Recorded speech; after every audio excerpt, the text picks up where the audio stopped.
Hi, everyone. My name is Kieran Aiton, and I am a librarian here at the James P. Adams Library at Rhode Island College. And I have another very cool book to share with you from our library's curriculum corner on the fourth floor of the library. I also wanted to mention that our library is open to the general public, and any Rhode Island resident can get a special borrower's card and check out books like these. The one that I would like to share with you today is called Shark Lady, the true story of how Eugenie Clark became the ocean's most fearless scientist. It's written by Jess Keating, and it is illustrated by Marta, Álvarez, Miguéns. Very beautiful illustrations. It was Saturday evening, and Eugenie wanted to stay at the aquarium forever. She wanted to smell the damp, salty air and stare at the glittery rainbow of fish. She wanted to keep watching her favorite animal, the sharks.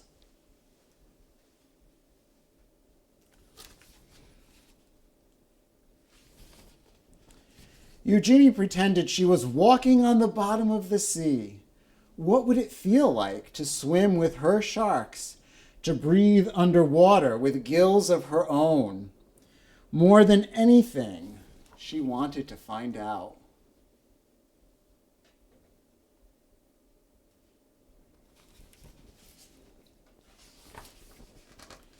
When the summer came, Eugenie's mother took her to swim at the beach in Atlantic City. Stuffing sticky gum in her ears to keep the water out, Eugenie dove down. The salt stung her eyes, but she didn't want to miss a single fish. Constellations of sea stars speckled the pebbled sand. She imagined a silvery fin standing strong on her back, slicing through the ocean's current.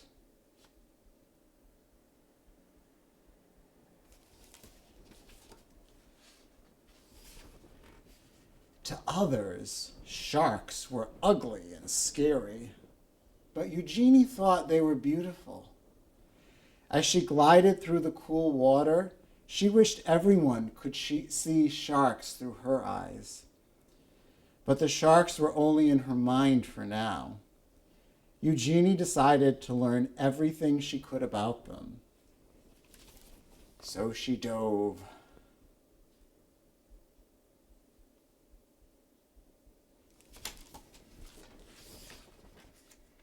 This time, she dove into books. Whale sharks, nurse sharks, tiger sharks, lemon sharks. Eugenie wanted to know about them all. She also joined the Queens County Aquarium Society as its youngest member. Eugenie's notebooks were filled with pages about sharks. They swam in her daydreams and on the margins of her pages.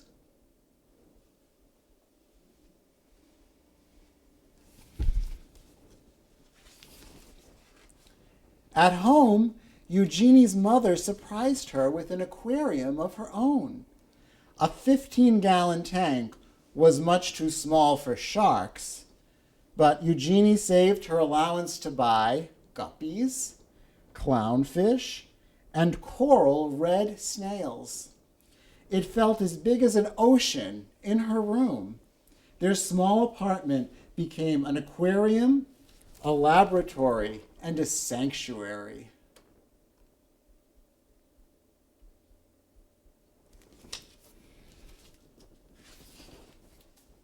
As she grew older, many were still telling Eugenie what to do. Forget those sharks. Be a secretary. Be a housewife. Eugenie wanted to study zoology, but some of her professors thought women weren't smart enough to be scientists or brave enough to explore the oceans. And they said sharks were mindless monsters. Eugenie knew better. Her dream was as big as a whale shark. So again, Eugenie dove.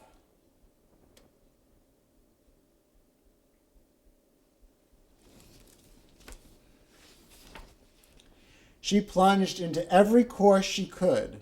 Her laboratory became her home. From sunrise to sunset, she studied how fish grow, how they behave, and how they were put together both inside and out.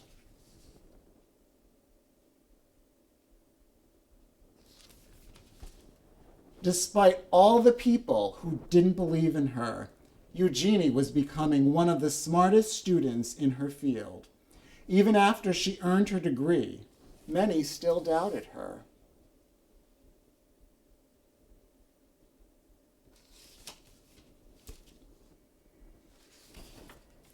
But Eugenie's work was just beginning.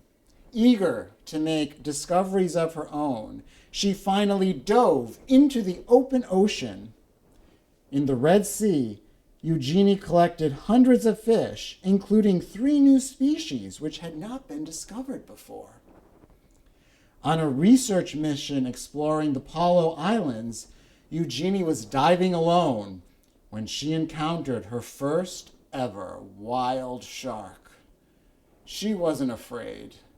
Instead, she thought it was beautiful.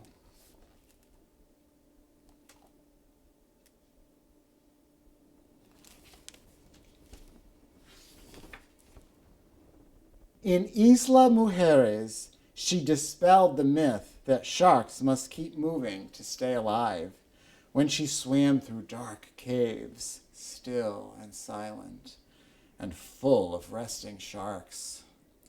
Eugenie's daring heart grew bolder with each dive, and soon they began to call her Shark Lady. Eugenie had proven she was smart enough to be a scientist and brave enough to explore the oceans.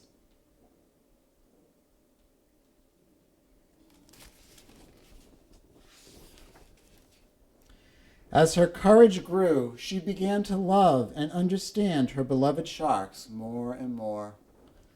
But she never forgot that many still believed sharks were mindless killers. Because of their scary reputations, humans were hunting sharks all over the world.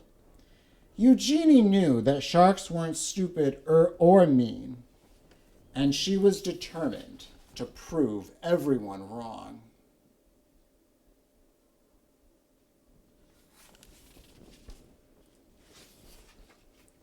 Eugenie fished through her mind and devised a brilliant experiment. Could she train a shark the way a person trains a dog? Were sharks much smarter than everyone knew? They were. Eugenie was the first scientist in the world to train sharks, and even learned they could remember their training for at least 2 months afterwards.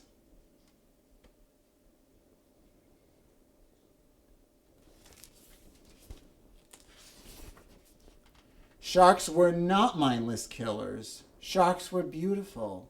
Sharks were smart. They deserved to be studied and protected and loved. And Eugenie's dream was now a dream come true.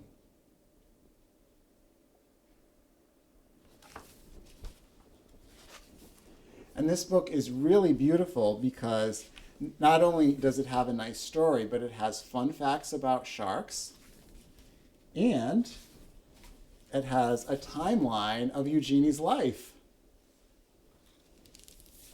Thank you for listening.